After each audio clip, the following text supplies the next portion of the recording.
We will be having our Minister of Transportation, Mr. Omal Al-Gabra, in studio today. We have talked to him many times virtually, particularly during COVID time, since he has become Minister of Transportation. I know it's very challenging department, and right now people are trying to travel after 2 years of dealing with COVID. Now everybody wants to meet their loved ones, to travel, and at this time when we are facing lots of challenges at the airports, and particularly the international airports. So he's here, so we are going to talk to him what are the issues and how his department, his ministry or government of Canada is trying to deal with that.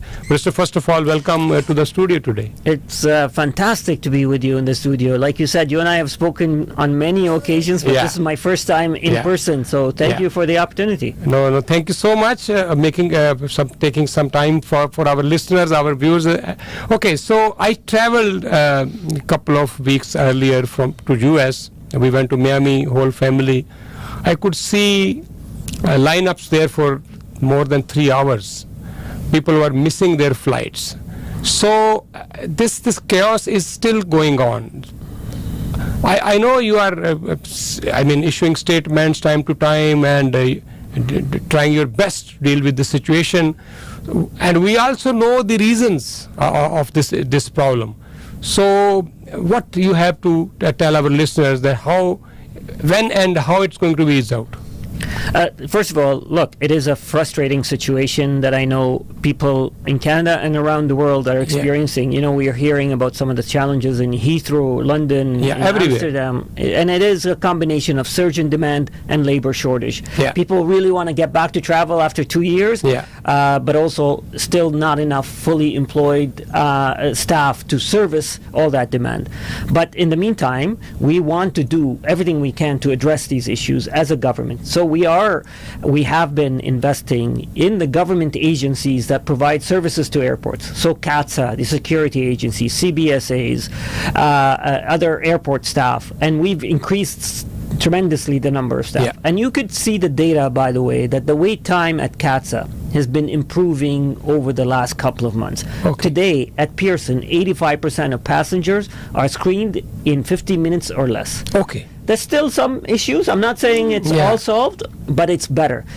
We also used to have wait time where international arrivals used to sometimes be asked to wait on a plane until there's room in the customs hall. Today, we have a lot less waiting time than we did 2 months ago.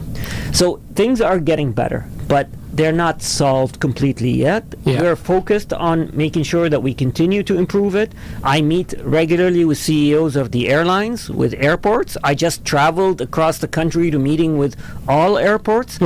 We are focused on it. We want to make sure that we solve this issue because it's really important for me that travelers have a safe and enjoyable experience. You said, I think last month, maybe earlier than that we are hiring more baggage handlers. There's lots of issues with the shortage of staff also. So how much we have been able to deal with that issue? So look, baggage handling is managed by the airlines. So the airlines are hiring more people. For example, government agency CATSA hired recently 1,600 people. Over the last 8 weeks, 1,600 people have been newly hired. CBSA has added as well new staff. So we are hiring. I know airports are hiring. I know airlines are hiring. But again, keep in mind that they're hiring new people. So there's a period of training, there's experience that is needed. So we are working our way through it. We have to remain focused on it, but things are getting better. We're not there yet, but we're getting better. Another issue, reason of this delay was the random rapid test at the airport. So that was withdrawn, keeping in mind for some time it has been implemented again. So is this, are the authorities able to deal with the situation again now, or there will be any change in future? for that? So you're right. At the beginning of this congestion period, we looked at other bottlenecks to fix. And what we found is that because we have these random tests were being done at airports, they were adding to the congestion. Yes. So we made a decision to remove the tests from the airport. Yeah. So now any of these random tests are not being done at airports. People are notified via email. They make an appointment either virtually or at a pharmacy, but they don't have to do the test at the airport. That way, we remove that bottleneck. And these testing, COVID testing is essential to continue to have an early warning system. Today, a report came out saying that these travel measures have reduced the importation of COVID by 10 times over the last year and a half. So there is value to maintaining some type of assessment of the type of importation that we have. But what we want to do, we want to make sure that they're not adding to the congestion. That's why the right decision was to take them off the airport. Okay. Another related issue to this is the passport. So we never heard delay in the passport. You apply for the emergency passport, you get in 48 hours, sometime in 24 hours. So this is again now frustration for the people. It has never happened. So how are we dealing with this situation also? You're right. That's another phenomena that we're seeing some delays in. What we are seeing is that a significant surge in demand for passports. And by the way, 80% of the demand is for new passports, not even renewals. That tells you that there's an appetite for people who have not traveled before, or they become new citizens. Now they want a passport, which is good, but it's adding more pressure on our system.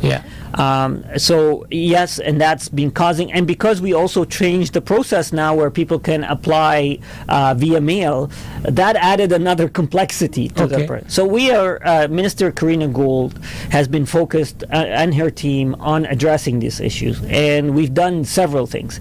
For example, we've now made it clear that for those who have a proof of travel and are traveling within 2 weeks, to expedite their passport application. My office has been able to help dozens of people to get their passport as quickly as possible. Look, we're hiring more people to make sure that we process these passports. So we're going to work through this. Like I said, we're seeing similar phenomena. If you order a car today, it takes a long time. If you order a couch today, it takes a long time. We're having hospital congestions and closures. These are real issues that today we're dealing with around the world. We're dealing with inflation. There's an imbalance in our economy, and I want Canadians to know that the government is seized with this. We will do whatever it takes to address these issues, but we have to work our way through them. We remain confident and focused on doing the right thing for Canadians. Punjabis are working mostly in transportation industry, you know that, and the truckers, they did wonderful job during pandemic. Across the border, they were bringing in food, medicine, everything. So they played a very, very significant role. We all know that. Now things are quite a bit eased out now, better than at that time. But still, there are so many issues between across the border. So you must be talking to your counterparts in the US. So anything you want to tell all those truckers who are watching this show or listening to you? Let me repeat and emphasize the point you made. Truck drivers have been our lifeline. They have been working day and night, rolling up their sleeves, delivering essential goods that Canadians rely on. They didn't let the pandemic slow them down. They didn't let any other issue slow them down. And I am eternally grateful, and I know all Canadians are grateful for the service that they're providing. It's not an easy job, but they do it with gratitude and confidence, and I am grateful for that. Look, truck drivers are also experiencing shortages, labor shortages. We need to make sure that we recruit and train new truck drivers. They are providing essential service. And fuel is adding up their problems. Cost of fuel. Look, they have other challenges other than labor shortage, like you said, gas prices, insurance, conditions, employment conditions. These are things that I am working on with my provincial colleagues, making sure that we do whatever we can to provide additional support to our truck drivers. I've been meeting with many of them as I've been traveling the country. I was in Winnipeg, I met with truck drivers. I was in Alberta, I met with truck drivers. In Regina, I met with truck drivers. So it's in BC, it's because I want to hear from them directly about what it is that we can do as a government. So we're working on these things. Some of these jurisdictions are provincial, some of them are federal. I've raised the issue, by the way, with my U.S. counterparts, Secretary Buttigieg. They're dealing with similar issues in the United States. I'm speaking with the Department of Homeland Secretary Mayorkas. So these are issues that we're working on. We want to make sure that our truck drivers are appreciated, but also they get the support that they need. Okay. Last but not the least, we know that hundreds and thousands of Punjabis who live in northern part of India, they come from that region. They have to travel 8 to 10 hours to come to Delhi. And they're demanding for the last many years that there should be direct flight from Amritsar or Chandigarh, preferably Amritsar. We have Golden Temple there, the religious tourism, there are many other reasons for that. You met Jyotiraj Scindia, India's Minister of Civil Aviation, recently. We are also talking to Air Canada. Why don't they start at least direct flight from there? There are a couple of other airlines, they are interested, but somehow it is not happening. So this is big demand of the community I brought to your notice, and you are already well aware of that, I know that.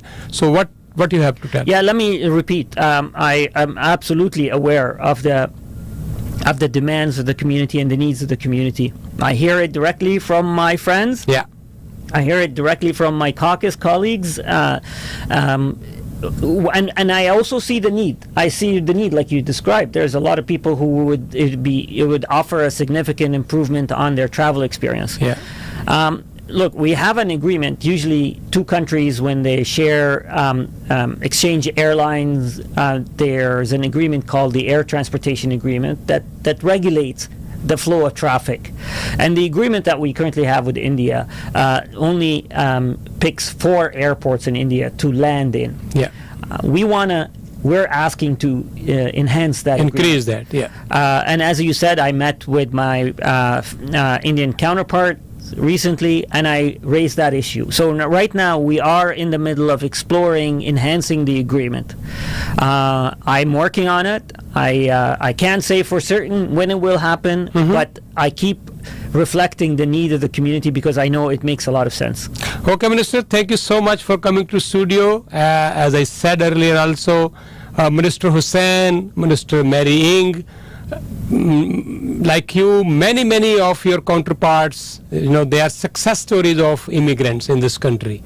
You came to this country, worked hard, got good qualification, came to politics, and now, representing us at the international level. So I think this is a beautiful country of opportunities.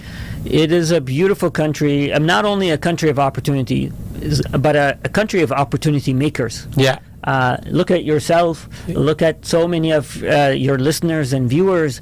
They are successful in so many fields, not just politics, business, academia, journalism, art and culture, shaping Canada, shaping the future of Canada, building a better future for everyone.